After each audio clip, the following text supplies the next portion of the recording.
ఆ ఘనత పిఎస్ఎస్ఎం కందుకూరు మాస్టర్స్కే దక్కింది. గట్టిగా చప్పట్లతో ఆ పిఎస్ఎస్ కందుకూరు మాస్టర్ను, ఒంగోలు మాస్టర్ను అభినందించాలి. ముఖ్యంగా రోహిణి మేడం, ఆమె భయానికి వచ్చాను, నేను మాటిచ్చాను వచ్చాను.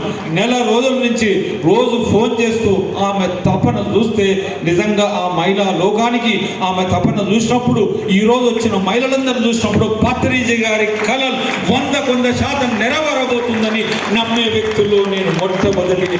గట్టిగా చప్పట్లతో ఆ మేడంకు చప్పట్లు కొట్టాలి. నాకు తెలుసు, ఒక కార్యక్రమం చేయాలంటే ఎంతో కష్టమైన పని, అంత ఈజీ కాదు. అయితే పత్రిజీ గారు ఎన్నో సందర్భాలు చెప్పారు. ఎన్నో సొసైటీస్ ఉంటాయి, ఒక్కొక్క సొసైటీ ఒక్కొక్క ధ్యానం ఒక్కొక్క రకాలుగా చెప్తుంది. అవునమ్మా, కానీ శాకాహారం అందరికీ ఒకటే కదా. కాబట్టి పిఎస్ఎస్ఎం ఆధ్వర్యంలో నేషనల్ వెజిటేరియన్ మూమెంట్ అని ఒక కొత్త వర్టికల్ స్టార్ట్ చేశాం. అతి త్వరలో దాన్ని రూపకల్పన చేస్తాం.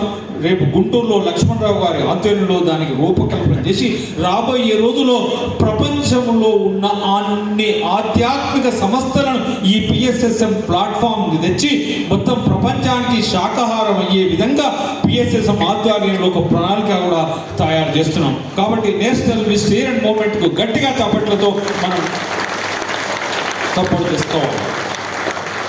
అందులో భాగంగానే ప్రతి 2వ ఆదివారం ఆంధ్రప్రదేశ్